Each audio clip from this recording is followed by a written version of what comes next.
Happy Saturday, everyone. It's so wonderful to be joining this gathering, inspiring individuals using capital and as a way to create positive impact and improve the lives of many. And so I happen to be chair of a family foundation that was established 100 years ago by my great-great-grandfather. And participating in this family foundation really has changed my life, because while I had a background in finance for about 30 years, I began to recognize how philanthropy is necessary. And I'm going to speak about finance for a second, but in a way that maybe some of us haven't really talked about it in such a way. So the mission of the Family Foundation, when it was established 100 years ago, was to bring smiles and tender thoughts to the great in heart and high and low places, to comfort and cheer those who do exceptional things or suffer.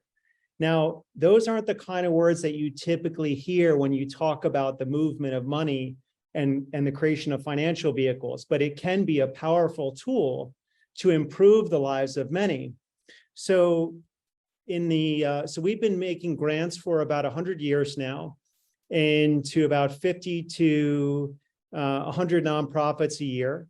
And many of these grants I would refer to in the investment language as seed stage grants, whereas Conscious Capital set up a public benefit corporation about 3 years ago. It was in 2017. We gained 501c3 status in 2018, and in 2020 we gained consultative status with the United Nations Economic and Social Council. At any rate, that public benefit corporation has provided what I would refer to in the investment language as scale donations or scale capital, much like we hear when we talk about like providing scale capital to companies raising their Series B and up rounds.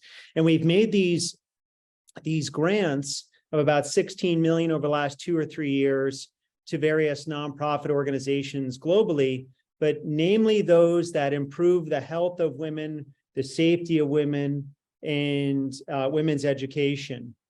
Now, so I'm happy to speak about philanthropy off this call, and we can compare notes on some of the nonprofits that we're using and how we use blended finance to make these grants to various nonprofits or research, and how we might fund that.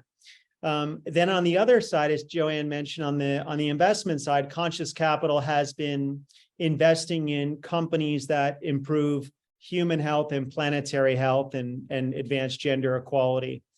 And so again, capital being a way to improve the lives of many, and finance being the mechanism to do that.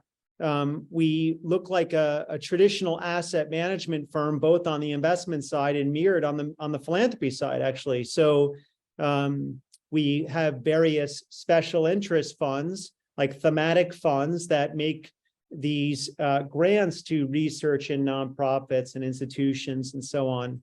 And then we do this on the investment side. So again, I'm happy to speak about our activities, but we are in the process. I'll name one that we're in the process of forming a fund, a gender lens investing fund. So not just funding female founders, but allocating capital in such a way that improves the lives of women and also achieves economic empowerment for women.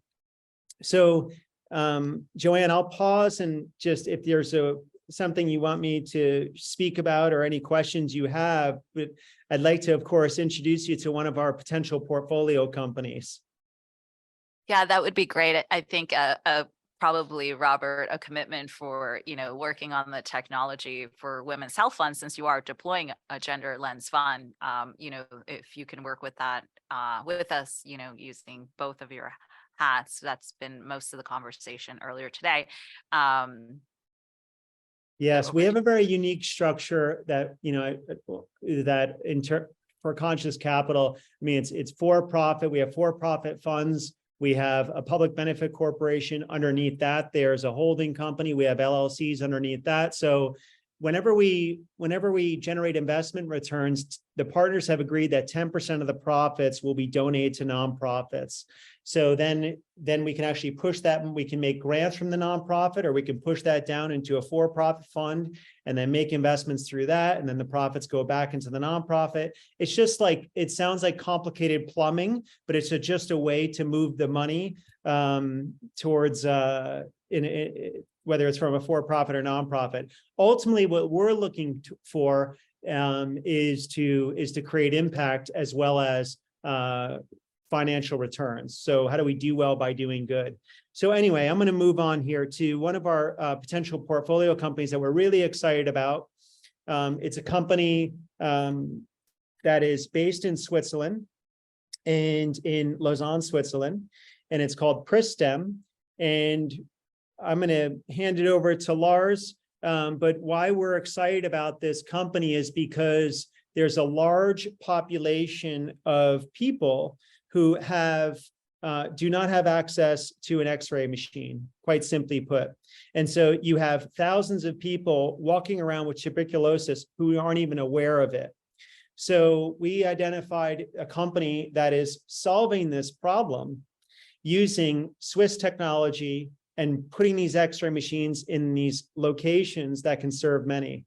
So I'm going to hand it over to Lars before I give too much of your presentation away, Lars. So yeah, please introduce yourself and take it away. And it's nice to meet everyone virtually. I look forward to speaking with you after, and happy to answer any questions you may have or chat.